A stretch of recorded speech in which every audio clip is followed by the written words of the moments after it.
여러분 안녕하세요. 미국 이민법 및 추방 변호 전문 조나단 박 변호사입니다.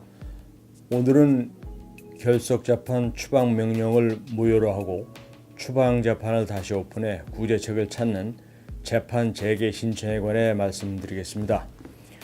결석재판 추방 명령은 일반적으로 피고인이 추방재판 참석 통지서를 받지 못해 추방재판에 나오지 않은 경우 피고인도 모르는 가운데 이민 판사가 추방 명령을 내리는 것입니다. 일단 결석 추방 명령이 떨어지면 그 명령을 내린 관할권이 있는 해당 이민 법원에 이 명령을 무효로 하는 재판 재개 신청을 해야 하고 다시 재판을 오픈해야 합니다. 예를 들어 합법적으로 입국해 오랫동안 미국에 불체로 있다가 시민권자와 결혼 이후 결석 추방 재판 명령이 떨어져 있는 것을 모른 채 결혼 영주권 인터뷰를 갔다가 인터뷰 도중 이러한 사실이 발견되는 경우가 있습니다. 이후 바로 이민 구치소로 보내지게 되며 결석 추방 명령에 대한 무효 판결이 나와 구제책을 신청할 때까지는 구치소에서 나올 수 없는 상황이 발생하게 됩니다.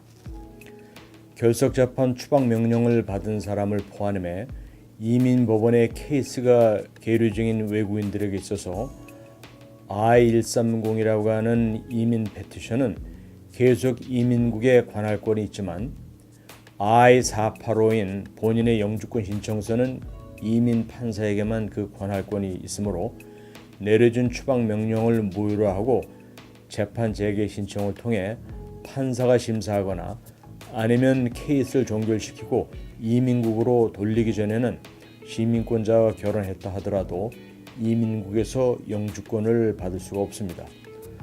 또 다른 예로 시민권자와 결혼으로 조건부 영주권을 받은 후 그 조건이 해지되지 않고 거절된 후 이민법원으로 케이스가 넘어간 다음 재판에 참석하지 않아 결석 추방 명령을 받게 되는 경우입니다.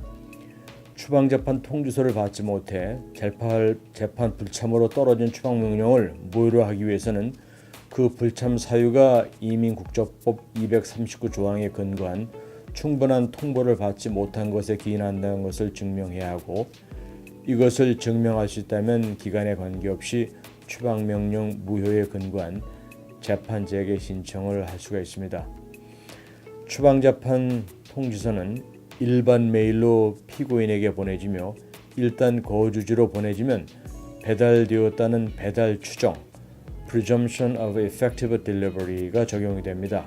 그러나 배달 증명 우편이 아닌 일반 메일이므로 이 추정은 배달 관련 문제점이나 기타 존재했던 상황들에 대해 피고나 제3자 선서 진술서 또한 관련 증거 서류 등을 통해 이민 항소국 판례에 근거해 반증할 수가 있습니다. 재판에 참석하지 못한 이유가 본인의 잘못이 아니고 불강력적인 또 예외적 상황에 기인한다면 결석 추방 명령을 받은 후 180일 이내에 추방 명령 무효 및 재판 재개 신청을 할 수가 있습니다. 또한 변호사의 잘못된 업무 처리나 조언 때문에 재판에 가지 않아 결석 추방 명령을 받았다면 형평의 원칙에 의해 180일이 경과했어도 재판 재개 신청이 가능합니다. 그러나 이 형평의 원칙이 적용되기 위해서는 변호사의 잘못을 알았을 경우 해당 외국인이 신속하게 대처하여 재판 재개 신청을 해야 합니다.